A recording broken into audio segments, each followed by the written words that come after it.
Okay, welcome back to English class. This is the third and final video of the Proficiency Part 3 speaking. So now you are in Part 3 with your partner or partners if there's 3 of you. It's 4 minutes for 2, 6 minutes for 3 candidates. You are presented in this part of the test with a card. On the card it has a question, and below the question you have 3 bullet points related to the topic, to the question. Now, it is only for you to choose whether you want to use the bullet points. You have the question, but you can develop your own ideas without even using any of the bullet points. Okay, if you don't use any of the bullet points, you won't lose any marks, so don't worry. You can just look at the question. The good thing is now you have 10 seconds before you start to give your speech, and then you get into it. However, there are some common mistakes, some very common mistakes that some students make when tackling this part of the proficiency test. Panicking. Try not to panic, okay? I know it's easier said than done sometimes, but try to take some deep breaths. Use the 10 seconds that you have to formulate your ideas, and then try to tackle the question at hand. Some students go off topic, okay? If the question is about the food industry, don't start talking about the consumer industry or any other form of or any other sector. Okay, stay to what the question is asking you to do. Try not to repeat ideas. Of course, you can mention or you can talk about some ideas that you previously talked about, but try to refer only back to them and don't go over the same points you've already gave. Again, the same with vocabulary. Try not to repeat any vocabulary. If the question is about the modern food industry, use some different words other than food. Okay, maybe you can talk about dishes, or you can talk about cuisine or gastronomy. Okay, try to use different vocabulary. That's what you're going to be graded on as well. Cambridge are very good at seeing looking at your ability to paraphrase, say the same thing but in a different way.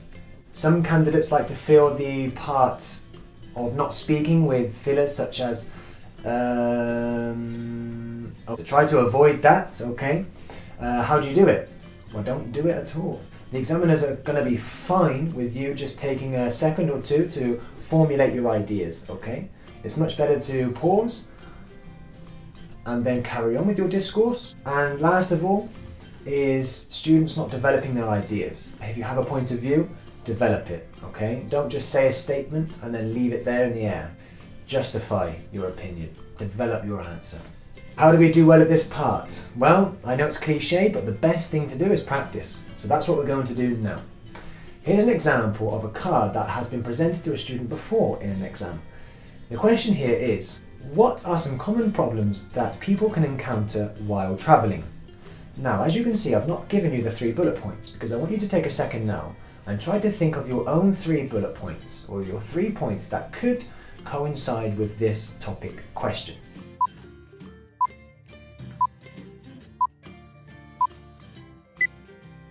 Now, the 3 bullet points that we have here are documents, transport and accommodation. Okay, perfect. So here you can start to answer this question, but remember to structure your answer. Don't just try and get everything out there that you know up here. Try to have some form of structure. Maybe you could start by saying something general, like, well, it's well known that travel has increased throughout the years. And then you start to structure using linking words, however, or therefore, notwithstanding, etc., etc. So just remember, it's not bad if you pause during your speech. If you take time to formulate your ideas, not a problem. And also you won't lose points if you don't cover the 3 bullet points on the card.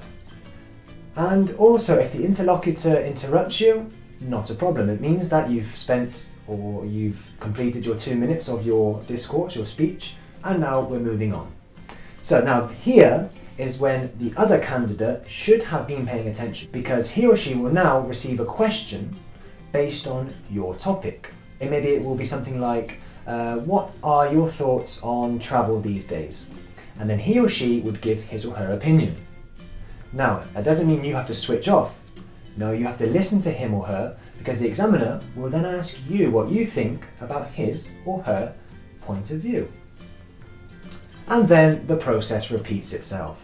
Your partner receives the card with his or her 3 points to talk about, if he or she wanted to, and then you must stay attentive, okay? Keep listening to your partner, okay? You can even do some head nodding, or you can have some kind of bodily gestures, like, okay.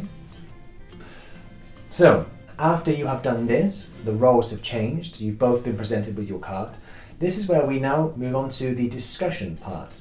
There will be questions presented to both of you in a more general way. The question won't be as specific, it will be something about, for example, how can city transport be made to work more effectively? Okay, now that question could be posed for both you or your partner. Okay, sometimes it's an open, it's kind of an out there question. If you want to step in and answer it, maybe it shows you're taking the initiative. But if you don't, you listen to your partner and then you comment on what he or she has said after. But it's kind of like a discussion, so it's back and forth. Kind of like that tennis game, remember? In part 2. Some common mistakes in this part of the test might be talking too personally, okay? If you keep giving the examiner a life story, it's not going to look good for you, okay? Try to be more abstract in this sense. Some students don't answer the question directly, okay? If it's do you agree, you should say yes or no. Or you could say I'm sitting on the fence, or I partially agree, but then justify your opinion, of course. In the same breath, you shouldn't try to dominate your partner, okay? Give him or her time to give his or her point of view as well, okay? Now, he or she should respond with a sufficient answer, okay? He or she shouldn't just say, I think it's a good point of view. I agree. No, you should kind of give a bit more, okay? Throw your 2 cents in there. Furthermore, try not to, like we said before, be too personal. If the question could be something like, what are some of the problems with modern day transport? And you start talking about a person who threw up on the bus and the bus driver got angry and stopped the journey, and you don't need to speak about this personal experience, you understand? Will you lose any points if you ask the examiner to repeat the question? Absolutely not, okay? Ask for clarification if need be, okay? So then you can make the most of your time answering the question. And finally, do you have to say everything, or does everything have to be gospel, what you say? Absolutely not, okay? Yes, you can invent things, but just make sure you don't contradict yourself or you don't get muddled up with your ideas, okay? Okay, and well, pretty much last of all is, it's good to note that 20% of your mark comes from the vocabulary that you use. Okay, phrasal verbs, idioms, expressions are all going to be useful, but you also have to have your hand in some topics, okay? The exams, or the proficiency exam, is going to be based on certain topics. There's actually 10 topics here you can see which might be in your exam. So it's good to brush up on some vocabulary related